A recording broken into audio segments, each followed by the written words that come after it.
তখন ময়লা হালাইতে যাবো, রোদের লেগে যাই নাই, আর বাতাস ছিল বেশি। এখন এই তো বাতাস কমছে, এখন যাইতেছি ময়লা হালাইতে। মাশাল্লাহ দিলে বাইরের দৃশ্যটা এত ভালো লাগতেছে, একদম ঠান্ডা ঠান্ডা, রোদটা গেছে গা, এই কারণে বেশি ভালো লাগতেছে। সবচেয়ে একটা বিষয় কি জানেন, এসব দেশের মানুষ এত বড় লোক লিগা, এসব দেশের মানুষের মনে না হিংসা কম। কে কে কত টাকার মালিক, কার কি আছে, এগুলো কেউ দাঁত ধরে না। ঠিক আছে, মানে কেউ দেখে কেউ হিংসা করে না।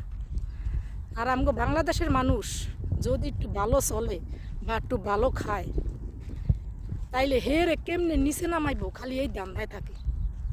ঠিক আছে, কিন্তু এইসব দেশের মানুষ এরকম না। কেয়ার কি আছে, কেয়ার কি না আছে, কেউ কেউ দাঁত ধরে না। এই কারণে এইসব দেশ এত উন্নত। বাংলাদেশের মানুষ একটু ভালো চলবো, কিছু টাকা পয়সা হয়েছে, ওরে টাইনা কেমনে নিচে নামাইব, কেমনে কেস কয়টা দেওয়া যায়, খালি এইসব চিন্তা ভাবনা। মানে কেউ ভালো কেউ দেখতে পারে না। এসব দেশে এগুলো কিচ্ছু নাই। এই দেশে জাত জাত তাত্তার। এই কারণে এই দেশের মানুষ অনেক ভালো আছে, অনেক উন্নত আছে। কথা কইতে কইতে ময়লাটা ফেলাই দিলাম।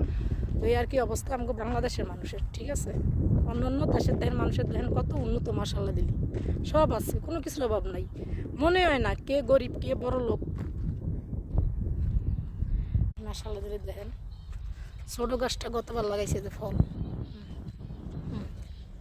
ফল দিয়ে এত মজা। আমি মাঝে মাঝেই খাই, বেশ কটা ধরছে।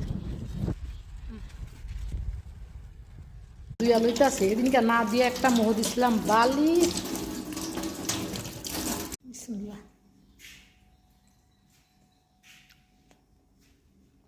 আলহামদুলিল্লাহ, এত মিষ্টি।